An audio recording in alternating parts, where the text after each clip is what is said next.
SIR ಪ್ರಕ್ರಿಯೆಯಲ್ಲಿ ಲೋಪದೋಷಗಳಿದ್ರೆ ಚುನಾವಣಾ ಆಯೋಗ ನೋಡುತ್ತೆ.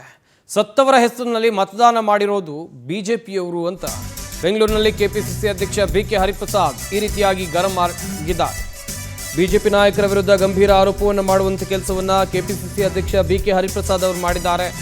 ಬಿಜೆಪಿಯವರು ಸತ್ತವರ ಹೆಸರಿನಲ್ಲೂ ಕೂಡ ಮತದಾನವನ್ನ ಮಾಡಿಸಿದ್ದಾರೆ. ಕುಮಾರಸ್ವಾಮಿ ಈ ಹಿಂದೆ 1 ಲಕ್ಷ ಲೀಡ್ನಲ್ಲಿ ಗೆದ್ದಿದ್ದಾರೆ. ಆಗ ಬಾಂಗ್ಲಾದೇಶದವರು ಇರಲಿಲ್ವಾ ಅಂತೇಳಿ ಆಕ್ರೋಶವನ್ನು ವ್ಯಕ್ತಪಡಿಸಿದ್ರು. ಸಿಎಎ ಎನ್ಆರ್ಸಿ ಮಾಡಿದ್ರು, ಬಾಂಗ್ಲಾದೇಶದವರು ಸಿಕ್ಕಿಲ್ಲ. ಬಂಗಾಳದಲ್ಲಿ 27 ಲಕ್ಷ ಜನರ ಮತದಾನದ ಹಕ್ಕನ್ನು ಕಸಿಯಲಾಗಿದೆ.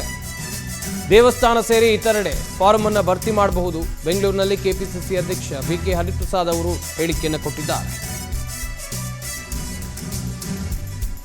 ಈ ಕಡೆಯಲ್ಲಿ ಎಸ್ಐಆರ್ ಲೋಪದೋಷಗಳ ವಿಚಾರಕ್ಕೆ ಸಂಬಂಧಪಟ್ಟ ಹಾಗೆ ಹರಿಪ್ರಸಾದ್ ಅವರು ಮಾತನಾಡಿದರು.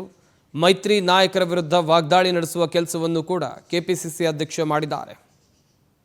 ಅವರು ಹೇಳಿದಾಗೆ ಸಂವಿಧಾನದಲ್ಲಿ 324 ಆರ್ಟಿಕಲ್ 324, 325, 326, 327, 329 ವರೆಗೂ ಸಹ ಎಲ್ಲ ಪ್ರಾವಧಾನಗಳು ಸಹ ನಮ್ಮ ಸಂವಿಧಾನದಲ್ಲಿ ಇದೆ. ಚುನಾವಣೆ ಯಾವ ರೀತಿ ಮಾಡೋದು, ಎಲೆಕ್ಟ್ರಲ್ ರೂಲ್ಸ್ ಯಾವ ರೀತಿ ಮಾಡೋದು ಅಂತೆಲ್ಲ ಹೇಳಿ.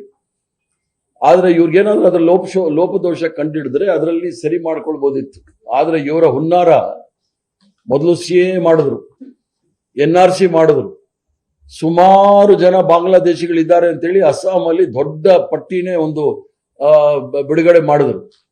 ಅದರಲ್ಲಿ ಕಡೆಗೆ ಇವರು ಸಿಕ್ಕಿದ್ದು 23,000 ಕೂಡ ಬಾಂಗ್ಲಾದೇಶಿಯವರು ಸಿಕ್ಕಲಿಲ್ಲ. ಅಲ್ಲಿ ಸಿಎ ಬಿಟ್ರು, ಎನ್ಆರ್ಸಿ ಬಿಟ್ರು. ಈಗ ಹೊಸದಾಗಿ ಎಸ್ಐಆರ್ ತಗೊಂಡಿದ್ದಾರೆ. ಸುದರ್ಶನ್ ಅವರು ಹೇಳಿದಾಗೆ ಸಂವಿಧಾನದಲ್ಲಿ 324 ಆರ್ಟಿಕಲ್ 324, 325, 326